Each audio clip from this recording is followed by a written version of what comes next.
believe we're starting. There we go. All right, lovely. All right. I'm going to do some intro or something? Yes, we're going to do a bit of an intro here. So, this is a podcast. And we're just going right into it. We're not going to do like a big, all right, 3, 2, 1, you're going to do an intro, or? No, we're just going to go ahead. The podcast has started. It's begun. Well, in that case, we're professionals, aren't we? Hi, everyone. We're very professional at this. This is a podcast called In Case You Missed It. The podcast is a very cleverly titled podcast. Quite unlike anything else that's ever been released in the podcast sphere. Definitely 100%. Yeah, it's completely original. It's just two people who know each other shooting the shit for a live audience. Live, quote unquote.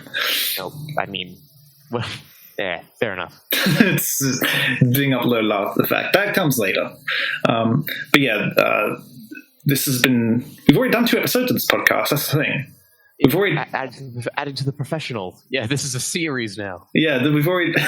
This is our 3rd episode, but the previous 2 episodes were actually under a different title. They were on the title. Really? Yeah, the Just show how much I know. I've been looking.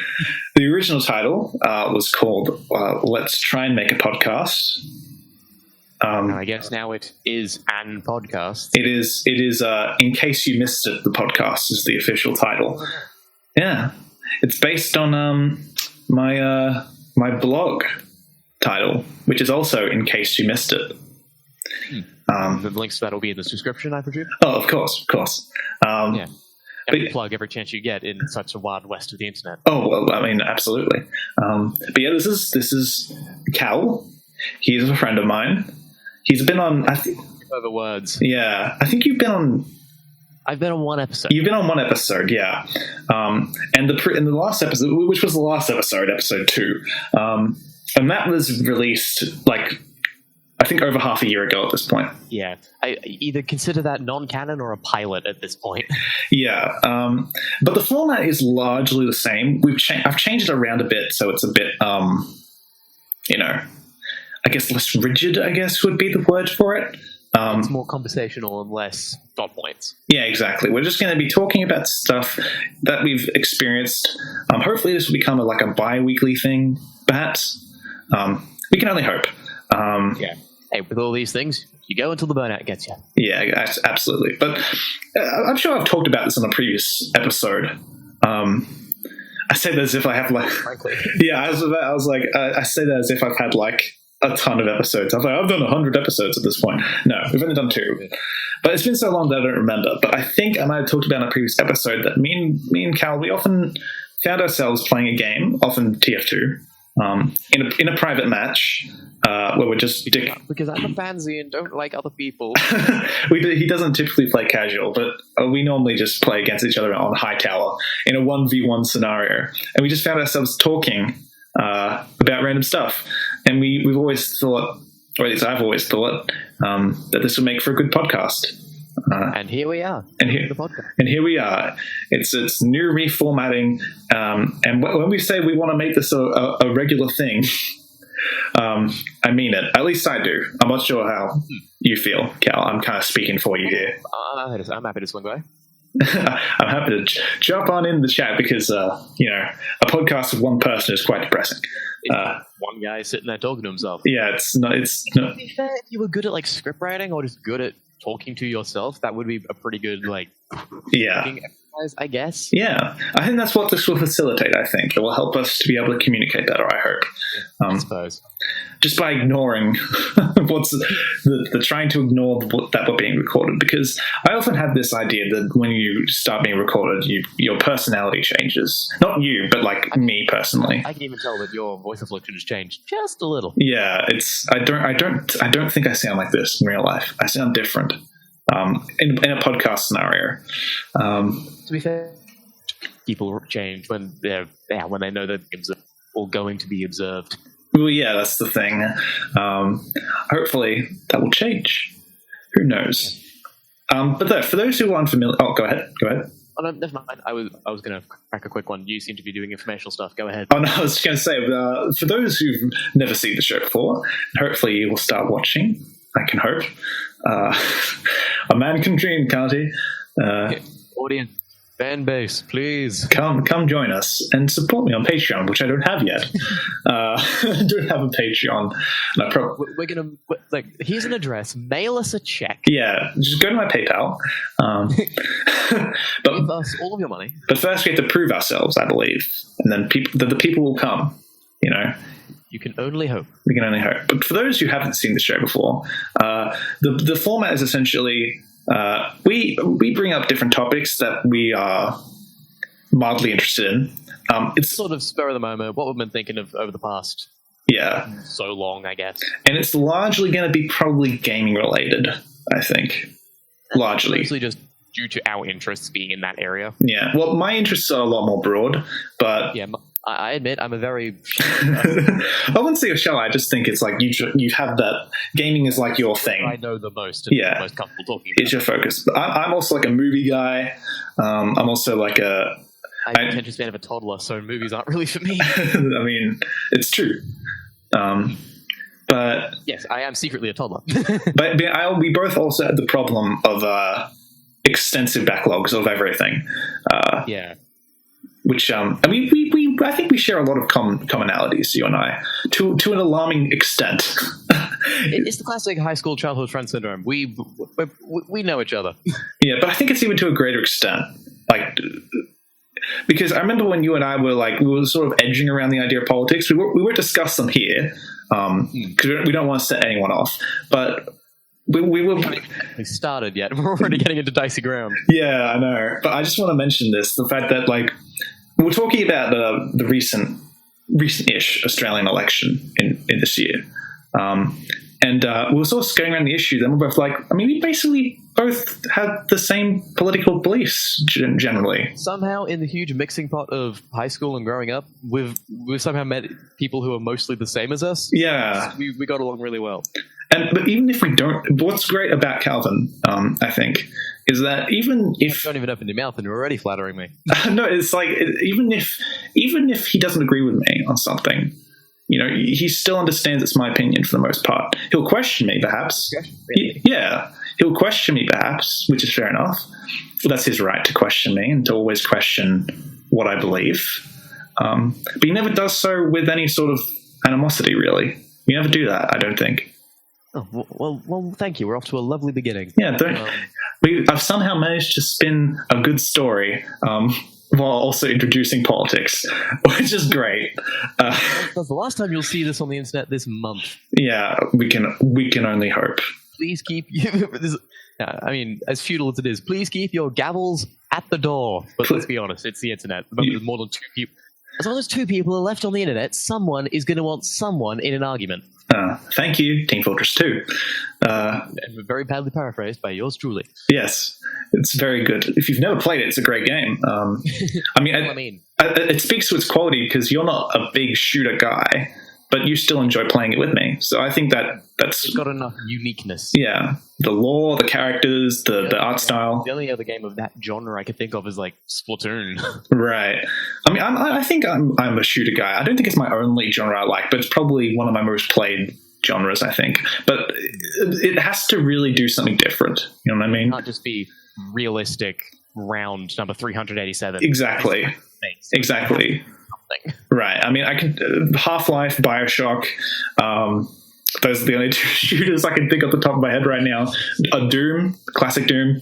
They all. I'm a really big Doom fan. I am a big Doom fan, much to Calvin's chagrin.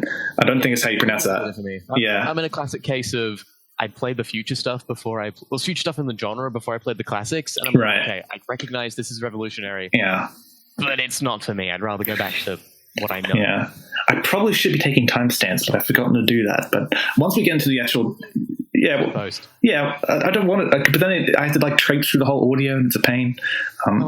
Okay.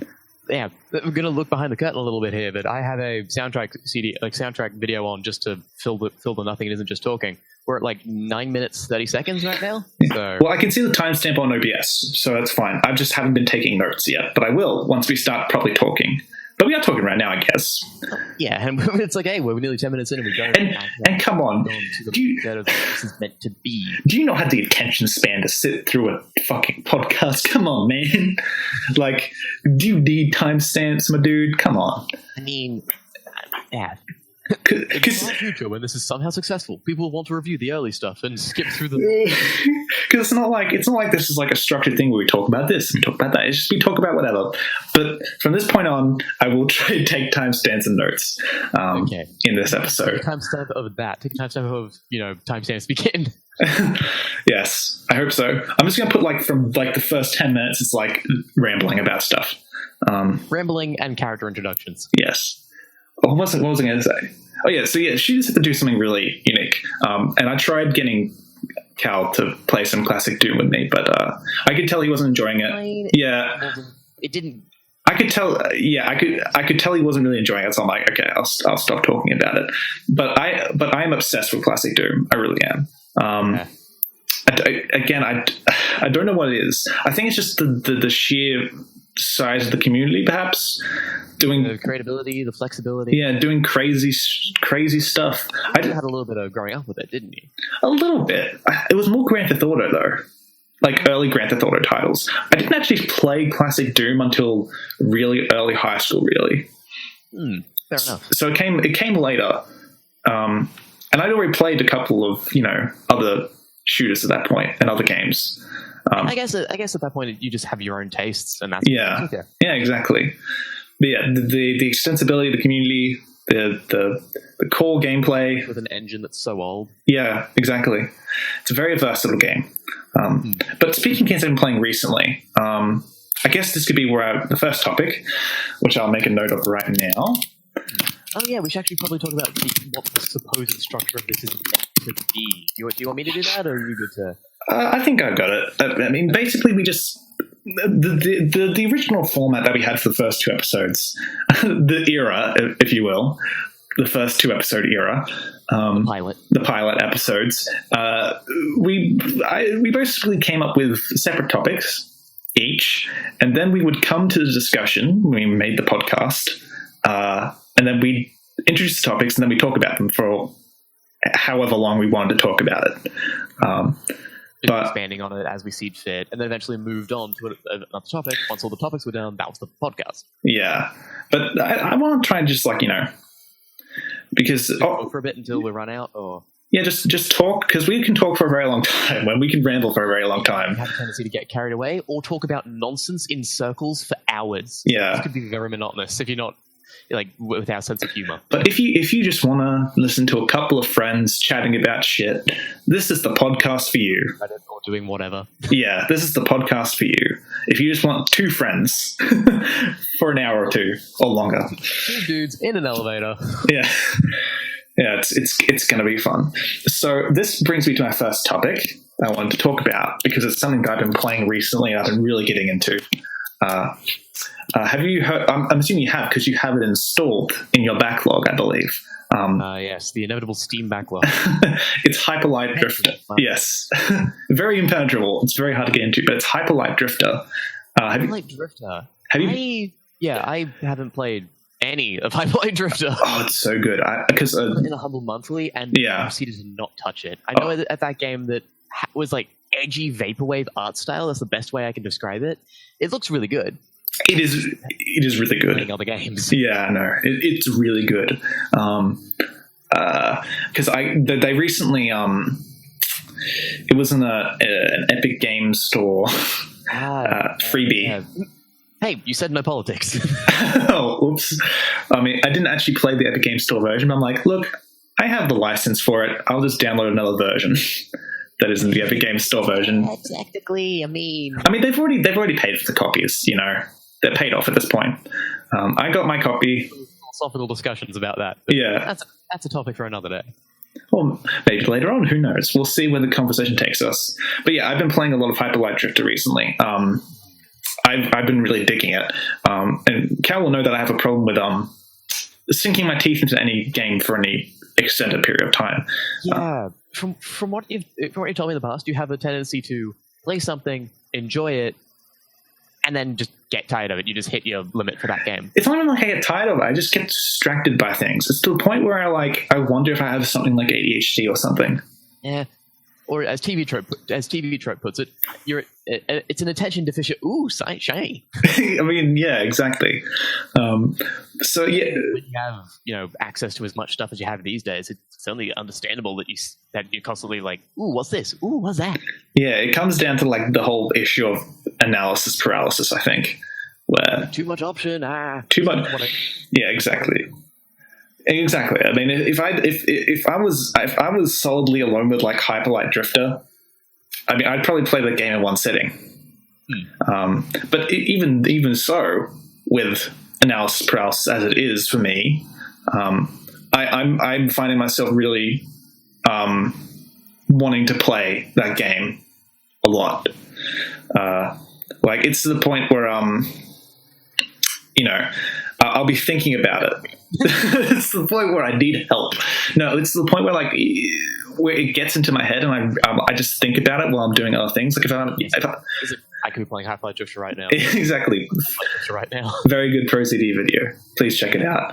But yeah, that's essentially the thing. People who are new on the internet steal other people's content. That never goes forward. Well, we're referencing him and we're giving him the respect he deserves by at least referencing that we didn't make that up. Yeah, go to his channel, support him. He's a will be the judges on whether or not it's a hangable offense. Yeah, we think he's an entertaining content creator, so go check him out. ProZD. Probably steer the conversation away from him and back to the games. Otherwise, we will be here making ProZD references until 2 hours. So yeah, that is true.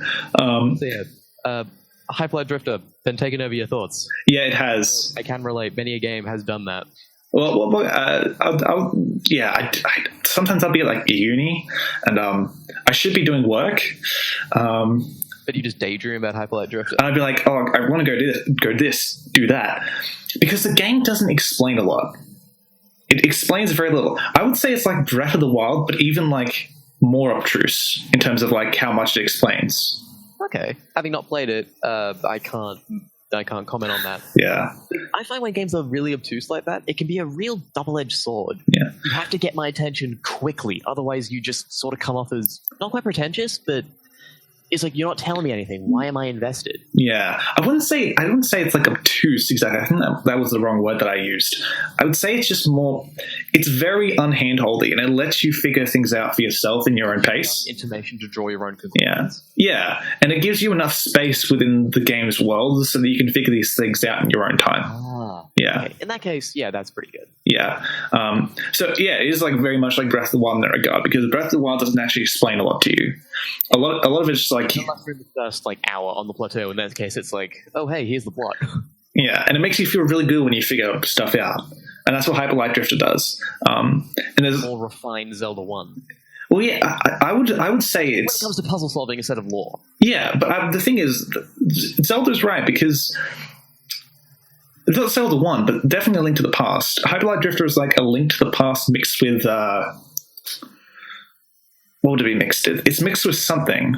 It's mixed with like an element, because it has like the top-down like exploration. Or something? Not really Bastion. It has like the top-down exploration feel of A Link to the Past. But yeah, I know it's mixed with something. I had like an analogy the other day when I was thinking about it, but it's escaped me. If I had played it, I could assist you, but sadly I haven't. Yeah, I just want to talk about it because that's what I've been playing recently, and I'm really digging it to the point that probably after this podcast is done, and you're gonna go play some more. I probably will. Because it's really good, and it's also apparently short for what it is. Which is good, because so many games... A game that knows when to stop. Yeah, so many games nowadays are like 50, 100-hour long games, and it's like they don't actually have a lot of content to fill in those gaps. Yeah. All right, I'm going to be persecuted for saying this, but I'm going to come out and say this. Oh, here we go. Hey, okay, there's an example with this. The initial thing's not going to be that bad. Right. I don't like... Yeah, as I said, as we've said, I don't like when games, or when people try and get you to play games by saying, oh, there's so much content. It's like, cool, there's content. What is it? A game that's really in that category for me? Witcher 3. Oh, here we go. Here we go. Right, bear with me. Put the pitchforks. Okay. I see you typing a comment. But yeah, I have heard so many things about Witcher 3. Mm-hmm. It's got a massive world, it's got humongous lore, so many hours, the DLC is so much value. I don't actually know what type of game Witcher 3 is. Right. I've heard it's like a mix of Skyrim. I've heard it's action combat. I don't actually just tell me that it's good, and if you don't play it, you're scum. It's like, you're not making me want to play it. Right, that's fair enough. Yeah, I don't. My backlog's already humongous. I don't need more. It's true. The backlog's already massive. I think it's something like, for me on Steam, almost 300 of the games I have on Steam, and I have about 550, most of which I want to get to. About 300 of those I've never played. So it's a big backlog. That statistic. Yeah, it gets you very disappointed in yourself. Yeah. As a guy who's cracked 4 digits, I would hate to see how many I have ignored or only play for trading cards. Oh, that's right, you have cracked 4 digits. Good God. Yeah, it's not pretty. I mean, to be fair, most of those I don't think you actually want to play necessarily, right? I mean, the battle. I mean, some of those are like freebies and stuff just for trading cards, aren't they? True. A good chunk of those are, but a bigger chunk are games I have gone out and bought. Right. Not through Humble Bundle. Yeah. So. Yeah, because I actually haven't spent that much on games, most on Steam at least. Most of them have been through, like free game subreddits. Not even that, like Humble Bundle and stuff, like you said. Yeah. Where it's like you get the game super cheap, like a long time after their thing. So even though my account, I think it's like not quite patient gamery, but yeah, not quite. Well, for me, but yeah, for me, it's like the Steam calculator. I think my account's worth about 10 grand Australian, but I don't think I paid anywhere near close to that amount. Yeah, in you buy everything as low as price, a good chunk of them are free. Yeah, exactly. So yeah, the backlog's huge, and Steam sales don't exactly help that. Yeah, well, but you get to like a critical mass, and Steam sales stop being useful. Yeah, so see, that's the thing, and actually, I'm going to put this timestamp here. Yeah, changing topics quickly. Make a note. The whole thing about people saying like Steam sales are getting worse, me and Calvin have talked about this before off podcast, but our life is recorded. We do not exist outside of these timestamps. Yes, we don't exist beyond these podcasts. We are just voices in the void. But here's the thing. Me and Calvin have talked about this before. And the whole thing like, Steam sales are getting worse. Not really. I think what's happening is because you buy a lot of the games that you want early. Like a lot of like the big deals, stuff like the Valve big ticket items. Look, a lot of the big ticket items that Steam sales advertise, you buy after like one Steam sale. Yeah, like the Valve Complete Pack, like that kind of stuff. Those gonna quickly dip this one on the bud before we forget it.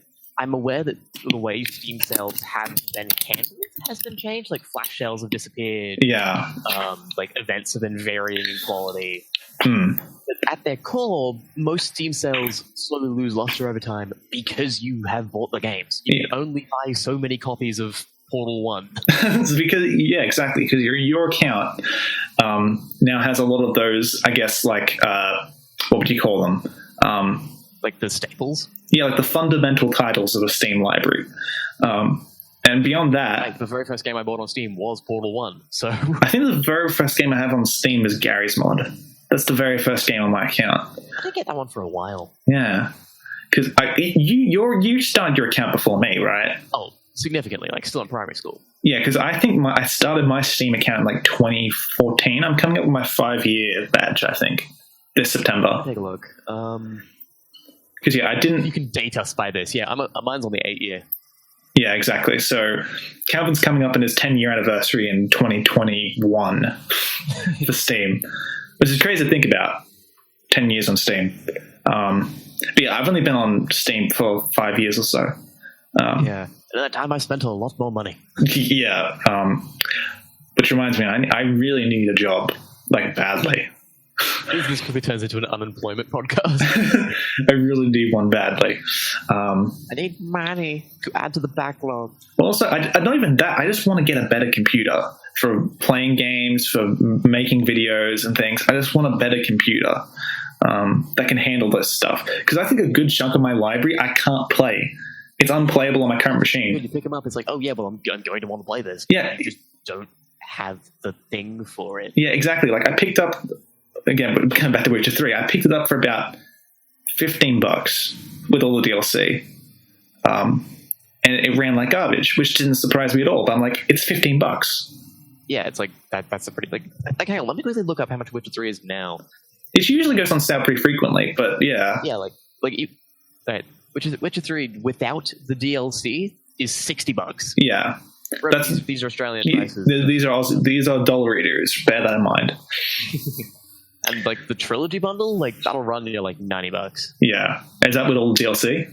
That's the trilogy bundle. That's all 3 Witcher games. Yeah, but does that bundle Game of the Year edition? That's $80. Yeah, but the Witcher 3 usually goes on sale pretty regularly, from what I've seen. That's because it's one of those big ticket items. Yeah. You can only buy Witcher 3 so many times. Then again, there are some people out there who will definitely buy it more than once. And then there's Bethesda. Yes, hello, Skyrim is now playable on your Game Boy printer. I mean, you can, if you really were inclined, you can check it out now, really. Witcher 3, because it's coming to Switch. I mean, yeah, but I don't want to play it. Yeah, fair enough. I just hear so much about it. It's like, oh, best game, oh, best game. And I'm just like, well, it will not live up to the hype. Yeah. And it takes, like, again, I don't see anything super special about Witcher to grab my attention. I've seen games with humongous lore. I've seen games with overworld. I've seen games with that kind of combat. Yeah. Like, if it's just a matter of polish, then, well, that just comes down to taste. Like, Tim knows, I have a very weird interest in games. Some games that people hate, I love. Some games people love, I hate. Yeah. I don't know. Hey, Calvin, maybe that's you being human. Just to guess. Personal taste, but yeah. Here's a really good example. Yeah. I'm one of the only humans who has read the reviews, knows how bad it is, has seen the Game Grumps video, and still went out and bought a copy of Sonic 06. Yeah, the madman. And I enjoyed it. I don't know. Like, as a game, it's garbage. But as something to get enjoyment from, it was worth the $20 I paid. You paid $20 for Sonic 06? I mean, it was that or pay like $50 factory sealed. So, oh boy. Yeah. But then you get games that people really like that I'm like, I mean, they're good, but I don't know. They don't resonate with you. Yeah, it's like they're missing like it's good. I just have problems with it. I need a specific example to get more in depth. Yeah, because I went over to your house one time and I played some Sonic 06. I remember... Which you're still recovering from. I just remember, like, mashing my face into a door with the controller. Straight through it. And I clipped through it. I'm like, I didn't even need to try. Yeah, like, literally, it's one of those few games, like, let's be real, the internet knows about Sonic 06. Yeah. It's one of those few games that you can just ram your head into a door, twiddle the control stick, try and pull off a few Hadoukens, and you'll get through that door. Exactly. It's not hard. The door may or may not work, but you'll get through the door. It's a very interesting speedrun, I'll give it that. For what it's worth. Yeah. But that brings me, because I've talked about Hyperlight Drifter, and that brings me to my other question. What are some games you've been playing recently that you've enjoyed? The Discord cut out there quickly. You want to say that again? What games have you been playing recently? As of recent? Yeah. I'll be honest. If you're talking about like big proper, well, okay. Just in general. The answer or I'd struggle to consider that a game answer. Anything. Is there anything you've been playing recently? All right. I'll give you 3 answers. Uh-huh. When it comes to indie stuff, where I spend most of my time, I've been replaying a lot of Celeste. Oh, yeah. I finished the story a while ago, and then went back and got through a bunch of the... I was trying to go back and get all the collectibles and do the B-side levels, the remixes. That's a game that's really caught my attention. And I have a thing when it comes to difficult platformers. I sort of don't stop, if that makes any sense. Well, I mean, you 100%ed Super Meat Boy, right? Like, all the way. Yes, I did. With a keyboard. My fingers are broken. Yeah, you didn't even use a controller. Yeah. On a Mac. How many debuffs can we add here? Using one hand. But yeah, I sort of do this thing where if I like a game, like I play. Yeah, okay. This might be weird to you, but some people I've talked to, this is weird. Mm-hmm. Like, if you like a game, but you've finished the main story, you still stop. I just keep playing it and do stuff until there's literally no more game left to play. like that's how I end up like 100%ing stuff. Yeah. Recent Smash Brothers, I've recently 100% of that. Every challenge, every spirit, just from wanting to play some Smash Brothers. Yeah, I don't think I typically 100% things. I'm not a completionist, I don't think. Yeah. Because I find that, like, once... Oh, sorry, go on. That was all the comment was. Okay. Well, I was going to say, for me, I'll get my fill. Normally that means just beating the story. And that's it for me. Because, there are plenty more games in the sea that I want to play. You don't want to spend too much of your time in one place. I get that. Yeah. There are definitely games I have 100% it, though. 100, definitely. I think the one that always comes to mind straight away for me is Shadow of Mordor. Oh, yeah. Not to... You're going to stop me from going on a huge tangent, because I didn't give you the other two answers. Oh, sure. Go ahead. You finish your answers. Or, this may be ad-libbed all over the place, but or at least finish from what I promise. When it comes to smaller stuff, smaller than indie, I've been playing a lot of Cookie Clicker recently, and I don't know why. What are you doing, you madman? Yeah, I know, it's a dead meme, but I don't know. It's just there, in the background, and I go to it. I don't know why. Yeah. I mean... It's embarrassing. I probably have, over, lifetime, I probably have more hours on that than I do Celeste. Oh, God. But again, it's not like you have open in the background. It's less mental focus. Right. It's like, watch a video, browse some Reddit, and have Cookie Clicker open in the background. It's just passive. Yeah, I'm hungry for some cookies. Man, oh man. My mouth is full of toothpaste, so that's not really a good idea. Oh. Shame that. And finally, as with big topic games, this is one I've recently completed, so I'm not actively playing it. It's not deciding whether or not I'll go back for the 100%. I think I know what you're going to say. Persona 5. Yeah, that's why I thought Persona 5. Here's a really interesting thing about me. Unless it's Pokemon, I usually don't play JRPGs. I usually cannot stand them. Yeah, this is a true thing. Yeah, I struggle to get through most JRPGs. The intros are usually way too long. They usually drag out way longer than they should. And now with all those dislikes, goodbye, everybody. What was that, sorry? I was like, with all those dislikes, goodbye, everybody. But yeah, it's fair enough. Well, no, I'm complimenting Persona 5, which is a good thing to do. Well, I mean, that shows you how good the game is. Yeah, it does a lot right, which isn't perfect because there are still issues, but... I mean, which game isn't? Yeah. Well, I mean, depending on who you ask, Witcher 3, but... Oh, no. The pot has been stirred again. Yeah. I mean, we talk nonsense. There's no point having a podcast if you're not going to have an opinion. Well, absolutely, exactly. But yeah, Persona 5, recently finished it, is awesome, love everything about it, except some of the really small blemishes, which, because everything else is so perfect, stand out like sore thumbs. I thought it would have been the opposite. The game is so good otherwise that they're not really noticeable.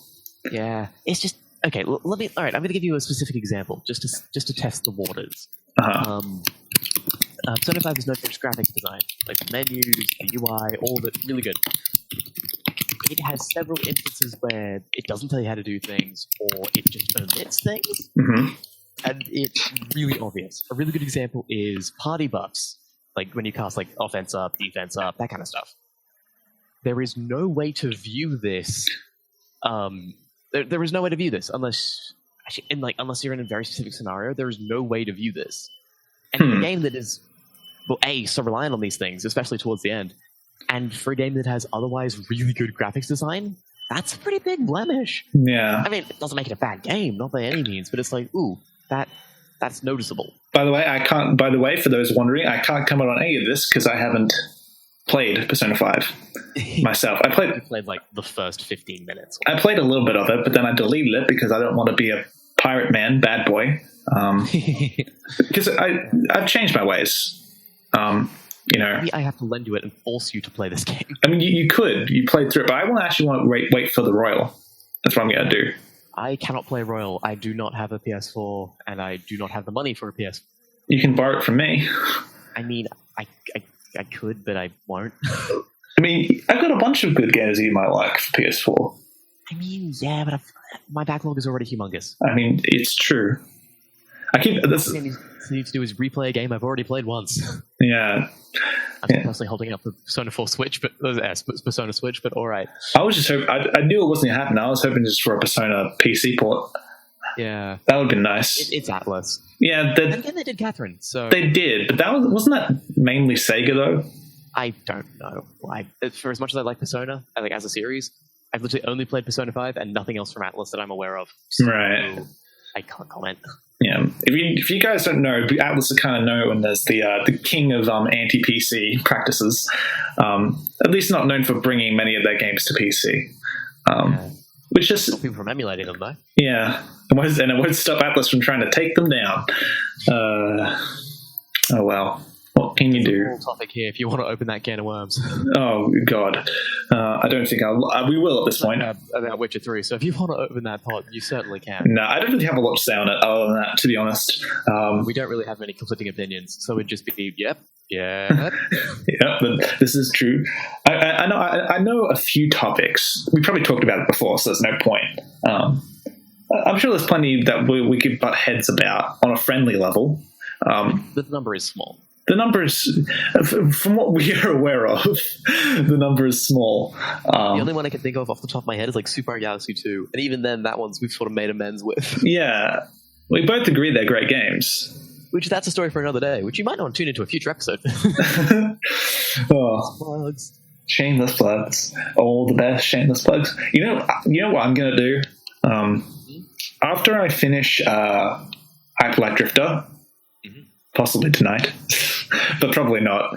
I have to probably solidly play it until the morning, which I'm sort of going, I'm like, oh, maybe I might. I don't know. Up in the air, flip a coin. The next game I really want to play, because I know it's also kind of short, is Shadow of the Colossus. Shadow of the Colossus, that's another one on there. Yeah. I need to play that. Oh, man.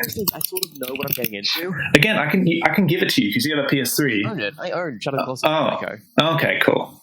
Yeah. It's not a problem of need to. I own them. I just need to sit down and play them. Yeah. And again, I'm looking for shorter games at this point in time. Because I don't have time to put into a student is full and hectic. Yeah, well, not even that. It's I just want something I could finish and I can say I've beaten. You want to be able to tick things off rather than stay on one thing for years to come. Yeah, just enjoy. Team Fortress 2, but I just want games I can finish within a reasonable time frame and I can talk about them. Because that was an experience. Let's put that away. Because otherwise I'm going to be umming and ahhing for my whole life and I'm never going to actually play anything. Yeah. So I just... If you want a really small game, Celeste, if you just do the main story.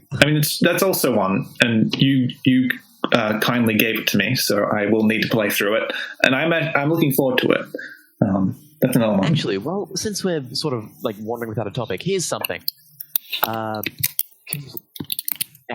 We mentioned 100% completion. Yeah. And this does tie into Celeste a little bit, or at least Tim will know. Playing games to completion on your first playthrough. Mm-hmm. So what's a good example? Let's say the new Super Mario series, for example. Yeah. How that game has in every single level there are 3 star coins to get. And as far as I'm aware, there are 2 types of players. Grab the star coins as you see them if you know you can get them, but don't stress too much if you miss them, or do not progress until you get every star coin. Right. I know several people who are like this. I know several people who are like the other way. I bring up Celeste because I have heard numerous stories of people who have tried to do everything in Celeste in the first couple goes. It's right, so this is level 1. We're going to grab every strawberry, going to grab the B-side, going to grab the crystal heart, we're going to do everything. And then we're going to play through the B-side before we even get to level 2. And then they complain that the game's too hard. And I'm like, no. No. Yeah. We could talk about difficulty in particular in games. I'm game to play ball with that. Yeah, that's a whole other thing. But we'll talk about this a bit more. I think there's a bit more we can tap into here. But yeah, as I said about 10 minutes ago, roughly, I'm not a completionist. I'm not someone who, I get my fill and that's it. I'm done, and I'll move on to something else. But if I'm really into something, I might play through it 100%, as I've done with a couple of games. But typically, once it's it, I'm done.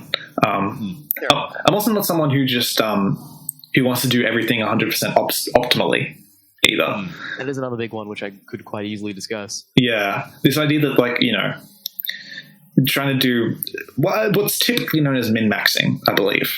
Yeah, like making sure everything's completely optimal, manipulating the RNG, and that's fine, just not on your first playthrough or helping someone else through their first playthrough. That last bit, definitely. But, I mean, if you're into that, that's your thing, right? You know, if example is, in most RPG, telling people, hey, if you go left here, or like do that quest, you get a really good item. That's useful. Yeah. Telling someone, hey, there's an item where if you do this particular combo over and over and over and over and over and over and over again, you can max out your stats before you leave the room. Yeah. That is where I get issue with it. Yeah, because a really good example is Skyrim. This was a while ago now. It's been a long time since I played Skyrim. But when I was just playing through the game, as you do, just randomly, and someone I was talking to mentioned a trick you can do just after you leave Whiterun for the first time. It allows you to get a stupid amount of gold bars and get your smithing and like do the smithing trick to get your levels up really quickly. I didn't do this. And once I was told about it, I chose not to do this because I figured, well, that's kind of unintended and I don't really want to break the game. And they got mad at me. Yeah. Well, no, you're doing it wrong. But like, how do you do it wrong? The gold ingots to me were more useful as currency for buying arrows or potions. But the fact that I didn't turn them into amulets with these particular things and stand in the fire in this particular way to get stupid amounts of levels and steamroll the game was apparently incorrect. Yeah. I don't know. Not to be mad at that guy in particular, but like, that might be the way he prefers to do things. Yeah. If the game has that kind of method, then more power to him if he's willing to abuse it. Yeah, some people just enjoy manipulating the game like that. Yeah. And heck, as a connoisseur of bad video games, good unintended consequence. Absolutely. I mean, and also, even though I don't do it personally, I love speedrunning. As I've talked about many times to Calvin's annoyance, but yeah. No, Tim is big on speedruns. Yeah, I don't do them because I'm terrible. Yeah, they're good to watch. They're fun to watch, definitely. Yeah, it's just a matter of like, and even yeah. I don't want to do something like that for a game that's going to last me a set amount of time. It's like, at that point, you feel like you've ruined the experience, sort of, if that makes sense. Yeah. I like doing it like, okay, let's make a quick save state. Let's see what we can do with this. Yeah, just going in blind and messing with things. Do that in Skyrim, just create a different save slot. That process takes like an hour to do. And also, spending an hour on something, I'm going to go, haha, this is cool, and throw away. Yeah. Yeah. And also, I'm not sure if you feel like this, but for me, it feels almost like you're kind of, I mean, the dreaded word, immersion breaking, because it's like you're peeling back the curtain, you know what I mean, on how the game works, and you're doing something you're not supposed to be doing. Yeah. Okay, here's something where we're going to I have a passing interest in game design, game development, like how games are stick together. I actually enjoy when I can tear behind the curtain, but I also like to do it with respect to, okay, this is clearly not what I'm meant to do. I'll poke around with this later, or to be really pretentious, once I feel I've deserved it. Once you've earned the ability to poke around. No, I agree. I think that's fun. Like in a game that, all right, let me give you a really good example. Super Mario Sunshine. Yeah. This is one of the jankiest games Nintendo has ever released. I think you just stopped at one of the jankiest games ever released, honestly. But yeah, that's a conversation for another day. I knew this when I got the game. I played through it, like, normally, knowing about all these glitches. And I didn't use any of them. The moment I beat this quote-unquote canonical ending, which was just the lava boat, yeah, I proceeded to go hog wild with it. I tried everything because, okay, I technically beat the game. Let's see what else we can squeeze. I'm not sure if that's just weird or overly pious of me, but that's what I do. I don't think it's pious. I think it's just like something cool to do. It's like how people, like, you know, they play a game and after they've played it, they go, all right, now I'm going to bring up Cheat Engine and just mess around with values. you know. And then, of course, there are some reasons I abandoned that. Like, for example, if the game is really bad, it's like, okay, I didn't even try to do something, and I'm stuck in this physics object. Let's see how far we can take this. Yeah, just like how far can we go? How deep can we go? Like, okay, I'm stuck in this block, and now I'm collecting physics objects. I'm a Katamari now. Okay, let's see where this takes me. Oh yeah, the famous Sonic 06 story, right?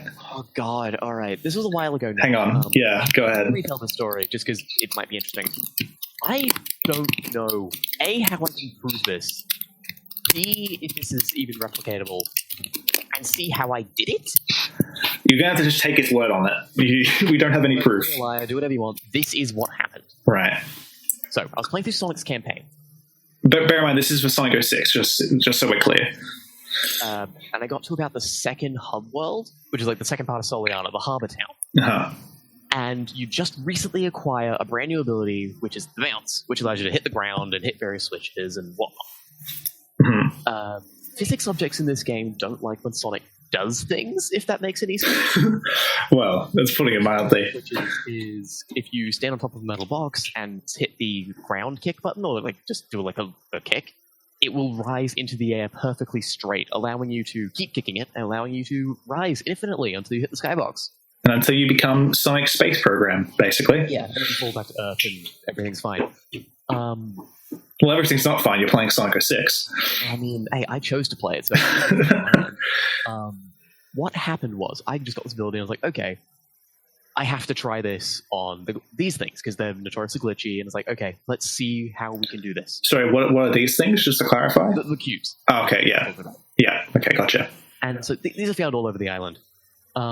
What I did, I can't even quite remember exactly what I did. I think after I was trying the bounce attack on them a few times, and it was flying everywhere. Mm-hmm. In classic physics, in classic games with physics engine fashion, it would either sometimes do nothing or absolutely freak out. Yes.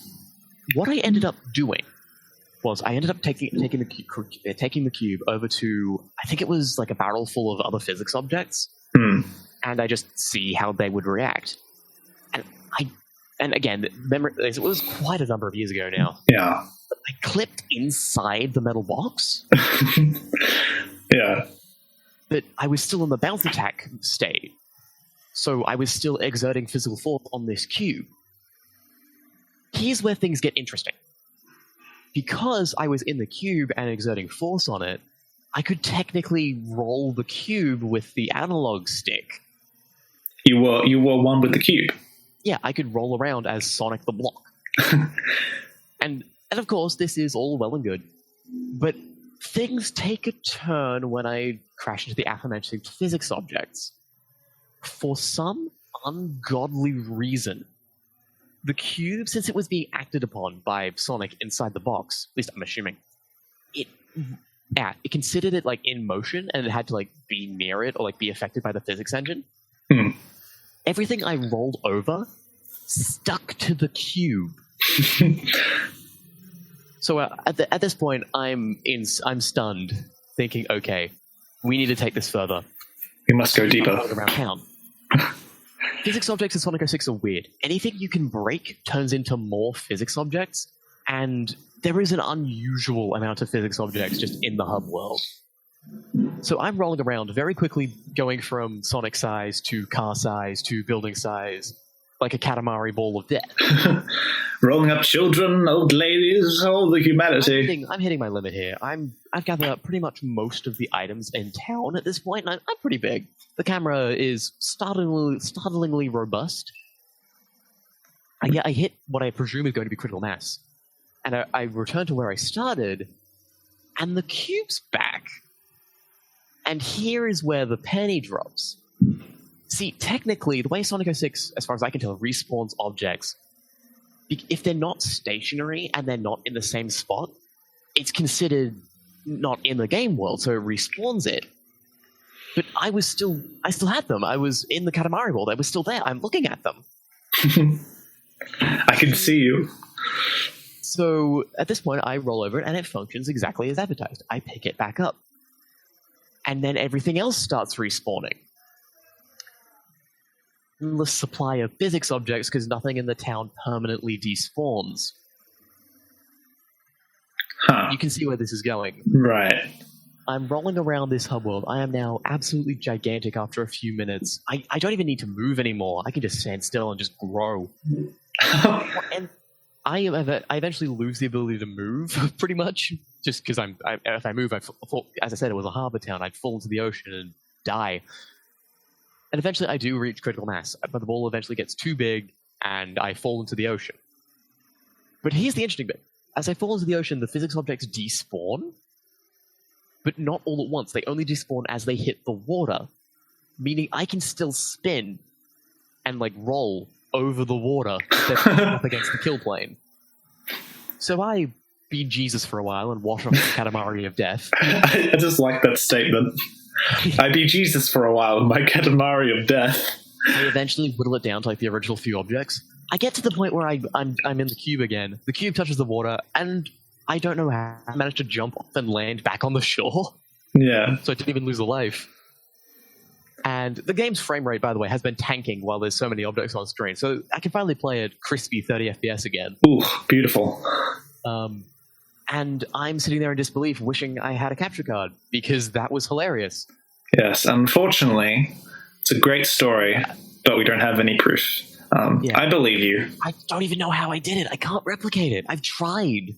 Maybe it was hit. Maybe it's one of those rare things where, the cartridge or the disc got hit by so many variables that frame perfect. Ugh. Well, I mean, it got hit by an atomic ray, because that sometimes happens, doesn't it? It's incredibly rare. Yeah, though. yeah, where a computer or some sort of bit of hardware gets hit by something.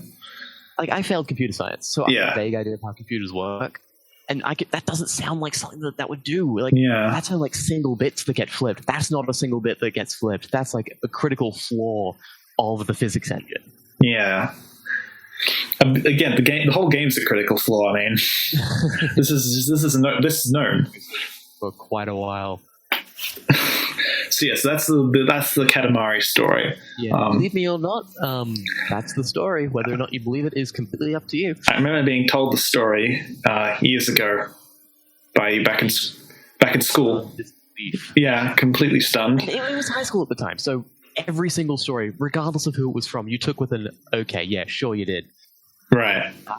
But I stand by that one is true. Yeah, I remember a story. It's not really a story. It's more of a one-sentence thing. It was probably just like a toy someone was flying around. But I swear to God, I remember we were on holiday. My family was, and we were, we were walking around someplace. We were traveling to somewhere. Sure. And I remember I had this really shitty old camera. It was one of those blocky silver contraption things. I have one in my closet. Yeah. Yeah, it's one of those. It's not hit the button, the lens comes out. It's not even one. It's not even grandpa old. It's more early digital old. Yeah. Yeah. Anyway, the camera wasn't of the best quality, as you might surmise, and. We're walking to where we were going. We're on some sort of green plateau, just having a leisurely stroll, as you do on holiday. Back to the hotel, because at that age, that's all you really want to do. Well, I'm an adventurous lad, so I enjoyed walking around, seeing the sights. Just me then. Just you. And I remember looking around, just taking random pictures with my camera. It sounds like it's going to do some Blair Witch stuff. Well, it kind of does. I saw a silver thing. Supernatural for the first episode of a podcast. Yeah. I actually have another story about that we could talk about. Yeah, well, maybe save that for a future episode, but continue with the camera. We can talk about it later, but we'll see. But yeah, I was taking pictures with this camera, looking around, and I remember snapping a picture of some silver object.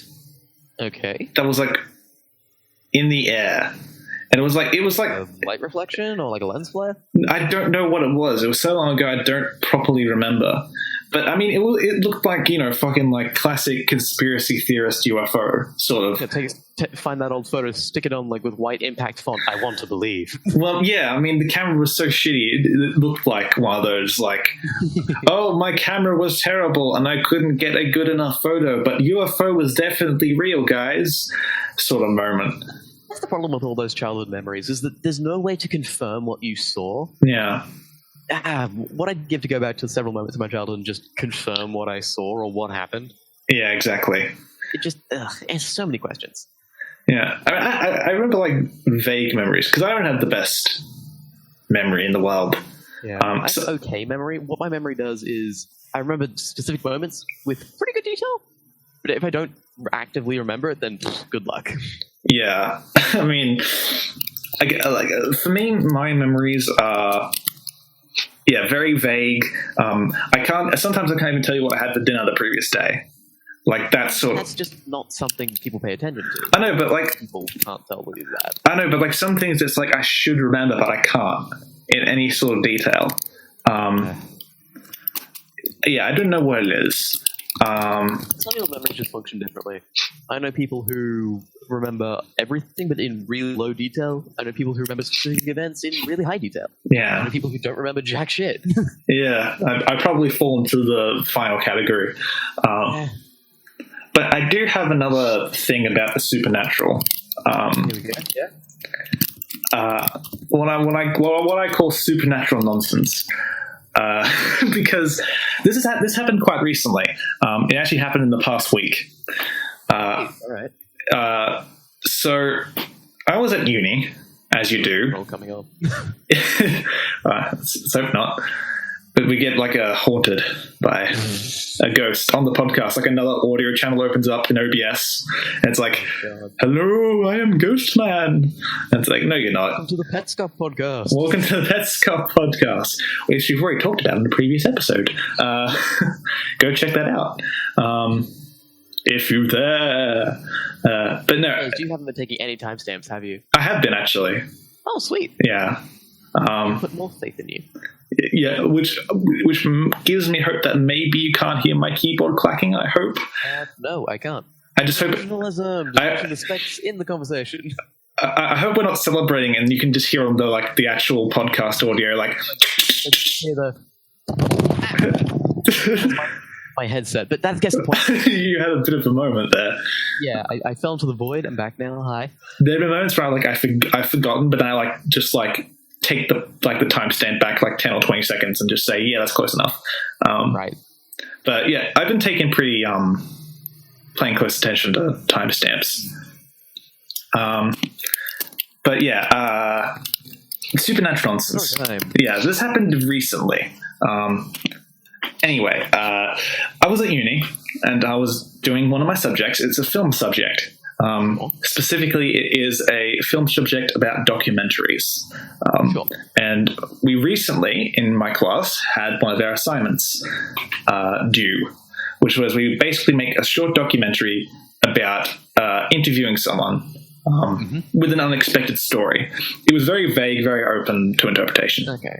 I think I remember didn't you show me the end result of this one? No, this is very recent, like this week. So then you've had two very similar tasks. Yeah. Were you showing me one that was very similar? Do you remember what it was at all? Yeah, it was the one where you pretend... How much detail should I give here? I mean, you go ahead. It's online. It doesn't matter. Yeah, fair enough. You interviewed one of your family members and you pretended that they... Oh, no, it was like stories about like wartime or... the Navy. Yeah, that was my dad. Yeah, that was a previous semester. But no, this one was...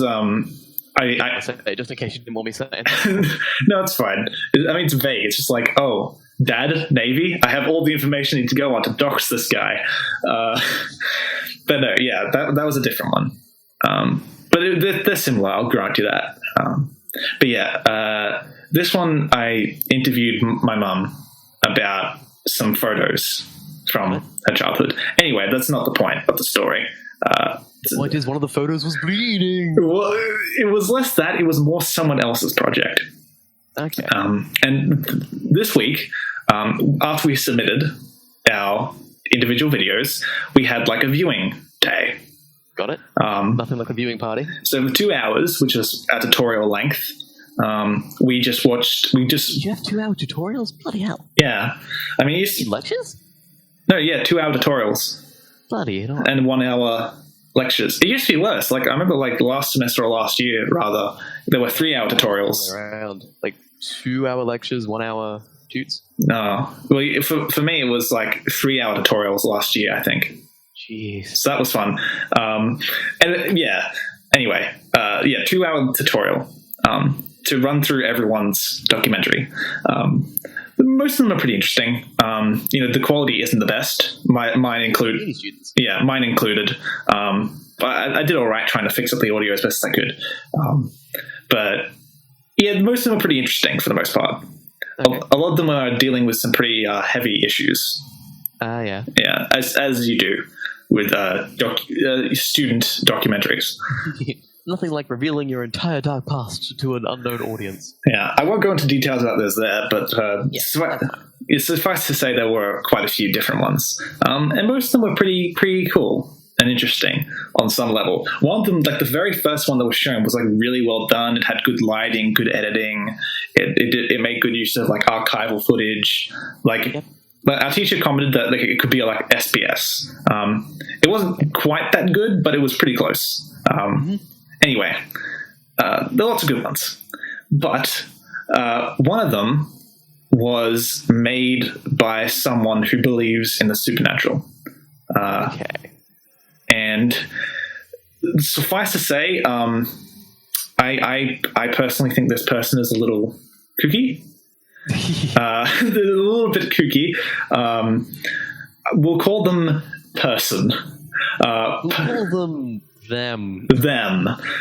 They made a video talking about the supernatural, and they dubbed the video it was about a cake. I'll say that much. It was like the cake incident. Well, this is the thing. She told in the documentary, she interviewed herself, right? Like sort of like vlog to camera sort of style. Because she did have another video she wanted to make, but apparently the footage like got corrupted. So at the last minute, she had to make something else. Anyway, she was telling the story about how. Well, first of all, she started off by saying that that she thinks she has a connection to the supernatural world. Please, okay, quick question. Yeah. Sure, she wasn't being satirical. No, she's serious when she talks about this stuff. No. This is serious. I thought like, oh, okay, she's just messing around. Like she just has like a vague interest in like the occult and the supernatural. Also, we totally stuck to using they, didn't we? They, person just drops she within the first second. Well, again, like that doesn't tell you much. Yeah, I mean, fine. There were plenty of female classmates in my class. Anyway, story. She started off by saying she thought she had a connection to the supernatural world because I couldn't clearly hear what she said. It wasn't the audio was bad. I wasn't quite paying attention, so it's partly my fault at the beginning. Thing like that. Yeah, it was partly my fault, but like she said something like very like I think she said like she almost died when she was born or something. Like she had like a near-death experience, and because of that, she thinks she has like a connection to the supernatural world to the point where she thinks that she can enter a place and determine whether or not it's haunted. Like lovely. That's sort of kooky, right? Her on some certain TV shows. Yeah, like sort of like ghost, like investigators level. What? I mean, if that's your thing, then go for it. I'm not going to stop you. It's absolutely. It's just still very, very weird. And she told like a few stories, and these are the two that I remember. The first one was what was called like the cheesecake incident or something. Okay. And she said that she had like some sort of like Oreo cheesecake or something, right? Mm-hmm. And this Oreo cheesecake, she found in the fridge. It didn't like just appear; like they had it, and she got a slice out, and had some cheesecake and put it back in the fridge. And then her mum came home, opened up the fridge, and saw the cheesecake in there. It's like, and she asked, "Why did you fish the cheesecake out of the bin?" And the daughter goes, I didn't. It was in the fridge the whole time. And she goes, well, I put that cheesecake in the bin. And so her conclusion is that there was a ghost who threw the cheesecake in the bin. No, wait. Threw it in the bin or back into the fridge? That someone... Oh, sorry, yeah, put it back in the fridge. I was going to say, her mother just... I know. Sorry, I kind of messed it up a little. But yeah, she's Don't worry, I don't blame you. She's claiming that the ghost took the cheesecake out of the bin and put it in the fridge. Not like a father figure? I don't know if she has a father, because she claimed that it's only them in the house. Right. So someone's messing with someone, because there ain't no ghost. Period. It's a very specific ghost. Yeah. I'd like to interview them. Yeah, this is the thing. This is my issue with so many of these like ghost stories. Like, okay, there's a ghost man, ghost person. They want...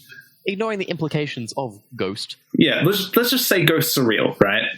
Let's just say hypothetically, ghosts are real. I doubt that very much, but it's a hypothetical. Let's say this ghost wants to demonstrate that it is real, that it is a force that exists and can interact with the physical realm. Okay, why then do so many ghosts just do completely innocuous shit, like throwing things around the room or slightly moving a chair or giving someone a chill? Assholes. Why are so many of them dickheads that just mess with furniture? And it makes you question the legitimacy of most ghost stories. Because one of the other ones, she said that her mum has this like love metallic sign on the wall. Like it's like a metallic bit of, well, metal. That was a bad description. It's a metallic bit of like brick. Yeah, it's a piece of like polished metal which has like love. Like it's in the shape of the word love. Got it. And it's always that it's the same old type story of like, oh, it's fly off the wall, like in like, you know, as Poltergeist style. Again, if this ghost can interact with the world, why does it choose to do so through completely innocuous means? And by fly through the room, does she just mean fell off the wall? Well, apparently it like flew off the wall enough that it didn't just like drop off, that it like actually like jumped off at a distance. And it's like, okay, that could be a million and one things. But the kicker, the absolute kicker, other than the cheesecake story and the love sign story. Here we go. Was there a love cheesecake? There was a love cheese. No. Was there a cheesecake sign? There was a cheesecake house. Man, I'm hungry. I want some cheesecake. Anyway. Find out there's a really good cheesecake recipe. Oh god, now I'm hungry.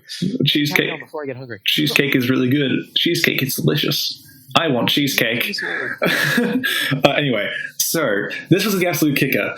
She didn't. I didn't remember the very specific details, but I remember the general gist. She said that her and her mum were home one day. Sure. And the lights were turning on and off rapidly. Got it. Okay. And then she was like saying the CD player kept turning itself on and off, the TV was turning itself on and off. Huh. And she said they went to like the break room, I believe it's called, like, you know, with like the you know, where you can like flip the switches for everything, right? Yeah, the power board. The power board. And she was saying they went to it and the main breaker switch to like turn the power on off was turning itself on and off like by itself. Therefore ghost. Therefore ghost. That's like, what? Like, I know it sounds like I'm being really vague and like there's not much of a story, but that's like basically how it was. Like I was like, okay, I know. What kills me about all of these things is double down on dumb. They try and double down on the like the only explanation is ghost. Like if they just left it, the lights flickering, the CD player going, I wouldn't doubt that had happened, but I would have doubted. Okay, it was probably from something else. Yeah, because I said, oh, the switch was flicking. Those switches are heavy, dude. Well, not even... When that's happening for an extended period of time, take a photo, record it. No, but the thing is, though, I'm no electrical engineer, but from my vague understanding of, electricity and circuitry, in modern circuitry, oftentimes if there's like a surge of power, the circuits within, that lead to the power board, it will shut itself off. The house will shut off power because it's detecting something that isn't quite right, an anomaly. Yeah, the whole thing just cuts off. Yeah. And so the switch will, activate itself to prevent that. So my guess, there was something wrong with the circuit board where it was constantly turning itself on and off because there was something funky going on with the circuitry. But they were convinced that there was just some ghost doing some banal shit, just going, hee, I'm flipping the switch. I'm flipping the switch. Like, what does that do, ghost? What does that do? Are the only people that come back as ghosts really mischievous assholes? Like, yeah, exactly. It's like, why? Why not take a piece of paper, have a piece of paper and, do something that cannot be proven by anything else. Like, get a piece of paper and inexplicably there's a pen floating through the air. It's not connected to a wire, and it starts writing a message. And it's telling you shit only the ghost would know. Shit really specific, I don't know, break certain bits of walls to spell something that literally cannot be explained through anything else. Yeah, I don't know, do it in a public place so that more one person sees it. Yeah, do something where it's like, yes, ghosts are real, but no, every ghost that's ever existed is just there to be a dickhead. Yeah, and also, in particular, though. Yeah, and also to make video quality rubbish, in particular. But yeah, I don't understand people who believe in ghosts, unironically. I understand why people want to, because you get some good stories out of it. Well, not even that. I understand why some people believe in ghosts, because there is a comfort in thinking that there is an afterlife that people go to. Then again, that's a discussion for a whole other day. I know, but I think that's part of it. That there's some comfort in knowing that your relatives, can have something. That there's something. There might be something, and there's hope, and someone finds hope in that. It might be false hope. Who knows? I don't know if there's an afterlife, but I can understand why some people would believe in ghosts because of that. Especially if someone's passed away recently, he's like, well, if I think I might believe in ghosts because that might mean they're somehow still out there, existing somehow. So I can understand that. And those beliefs can be comforting. Yeah, exactly. I mean, it's one of the many reasons why people believe in different religions. Careful where you're going with this. That's what I'm gonna leave it at that. But leaving it off, we've been running this for roughly an hour or 12 minutes. We should probably wrap it up. An hour and 12 minutes. Not bad. I mean, we have the capacity to keep going. See, we can talk about mundane nonsense for quite a while. Yeah. And I guarantee you, if you've made it to the end of this bit and you saw everything, then meet either of us in person. We'll buy you a drink, honestly. As long as it's whiskey or the vodka and lemon squash, that's quite good. Give me some Picari Sweat, personally. But yeah, let's wrap this show up. Oh dear, I thought we could talk for a bit longer, but it seems not. I mean, we're over the hour mark. I'm actually getting rather tired. Everyone else in my household is going to bed and going to shout at me soon. I should probably wrap. Yeah, that's true. Because I stay up for a lot longer than Calvin does, and T normally. I try and get to bed at a decent time, mostly because everyone's in the house though, and my house is super echoey. Yeah. So yeah, if I make any noise, it's heard. Yeah. I've been told to be quiet when I'm playing with the Switch and just pushing buttons. You're clicking your buttons too loud. Your thumbstick is too loud. But yeah, unfortunately, it's my fault because there were a lot of technical issues trying to get this to work. This is probably the best time anyway, because it's just the longest uninterrupted period. Yeah. But yeah, so there we go. Yeah. We talked about quite a few topics today. How'd you like it? Feedback in the comments, please. Please tell us what you think. Again, I know I've said this on the previous episodes, all 2 of them. That's episodes. Yeah, but it's I do really want to make this at least somewhat regular thing. Because schedules are always good up until they don't work. So yeah. We'll just try and stuff. Eventually we'll hit something. We'll aim for something like bi-weekly or tri-weekly or something. Yeah. We'll see what happens. We'll see what happens. But I don't want it to be a thing where it's like 6 months podcast, 6 months podcast. Although, to be fair, if it was every 6 months, we talked for like 3 or 4 hours. Well, yeah. Well, I've enjoyed podcasts that go on for almost 9 hours. And those not having the right time. Yeah. Like there's some crazy like long form content out there on YouTube. See more podcasts in general. I'm unfamiliar with the genre. Yeah, I don't watch a ton of well, I should say watch. I don't listen. Oh God, we're rambling again. We gotta stop. I don't listen to a ton of podcasts, but when I do, no, that's an old meme. Old memes making a resurgence. I saw an unironic use of a rage comic the other day. Oh God, it's happening. The world is ending. It's official. It's done. It's done. Yeah, it wasn't anything else that signaled it. It was the reuse of a meme. Yeah, absolutely. It's dead. But yeah, we talked about a lot of topics there, I think. Some you may be interested in, some you may not. Again, if you somehow haven't been made aware of this because of our comments throughout, there will be timestamps if you want to jump back to specific topics. The last time you said that didn't happen. Well, there will be. Because I have a text file of them. So, yeah, those will be in the description, and they will be on future episodes. So if you want to jump to specific topics... You actually like. Yeah. When we start talking about something you have absolutely no interest in, most of it, you can just jump ahead. Yeah. Bear in mind, the timestamps probably won't be absolutely 100% accurate. They might be a bit before, a bit behind. I'll try and get them in editing. I'll try and make sure I get them as close as I can. But that will improve as we do more of this. Yeah, but yeah, once I go into the editing phase, the timestamps then give me a vague idea, so I know where if I need to exactly put it. Yeah, when I need to fix them up if I need to. So hopefully the timestamps will be accurate for you. But yeah, who knows? YouTube might remove timestamps. Oh God! Well. You just skip to that part. Just look at the text in the description and skip to that part. Mobile users do. Yeah, exactly. Just like because I've tried doing that on certain YouTube videos where it's like, and they'll most likely be long enough for you to like drag the bar up and get the specific pick, and that's super useful. Oh yeah, that's a nice feature.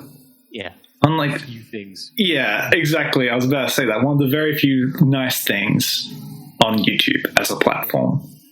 Reminiscing about a dying platform later, I say we should probably wrap it up. Yeah, we're coming up on an hour 20. We said that about 5 minutes ago. See, this is the problem. We ramble. Talking about random. We need to learn to stop talking. But I kind of like it though. It's nice to know we can talk about it. Save your opinions. It's nice to know we can talk about things though. It is very nice, but we can talk later and actually record it and profit on it. Oh, you don't even know. Video length, not profit as money. Well, now you've just crushed my dreams. I mean, like maybe episode 35, you'd be making a living. But episode 4, you'd be pushing it. Episode 3. But yeah, I take your point. No, I mean like next. No. Okay. Okay. What a great ending.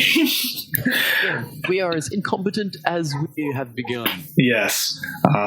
So thank you all for listening and watching and doing whatever you're doing while you're... If you were watching all of it, not just listening to it, you deserve a goddamn medal. Yeah, you're insane. Obviously the podcast format facilitates just putting in your headphones and doing other things, but... Good on you. Thank you for taking the time to watch through this. Yeah, in that case, I have a video game recommendation. Have you ever heard of Desert Bus? Oh, God. If you want to stare at a desert road for 10 fucking hours, that's the game for you. Either way, for the 5th time now, I think more accurate, it's like third. Third, yeah. Let's wrap this up. Yeah, let's wrap it up. So you can say hi to me. I don't know what I'm saying. Tim's the only one with a really online presence. Yeah, I'm sort of a friend. You can check out my other content, which is at my blog, which the link will be in the description. I hope it should be. And that the blog will basically be an aggregate for all my content. It has all my links to where I upload stuff and stuff like my Twitter, my YouTube channel. His Twitter is also a good way to see whenever he posts most of anything. Yeah, on my Twitter, I will oftentimes say when I've made a new video. So if you want to keep up with me there, because sometimes subscriptions on YouTube don't work properly. Yes. Because reasons. Follow me on Twitter if you really want to. And of course, you don't have. He does. He's my friend. That's the only reason he's my friend. No, of course. There's plenty of reasons. But of course, you don't have to follow if you don't want to. If you just want to check onto the page to see when I'm doing whatever, that's perfectly fine too. You don't have to do anything you don't want to. You are your own person. Interact with my blue bird. Interact with the blue bird. But of course, you are your own person. Do as you wish. I've never heard anyone be more apologetic about self-promotion. I think it's because I understand there's some people are sick of it. So yeah, that's the episode. Episode 3. So With that, I say, yeah, I think we've officially pushed as we can, or at least as far as we're going to. Otherwise, we could be here for hours. Seriously, we're the type of people who could talk about outros. we could, and we have been. We're not. We have been. We technically have been. You know, it'd be a shame if this podcast is a really abrupt ending, wouldn't it? Please don't.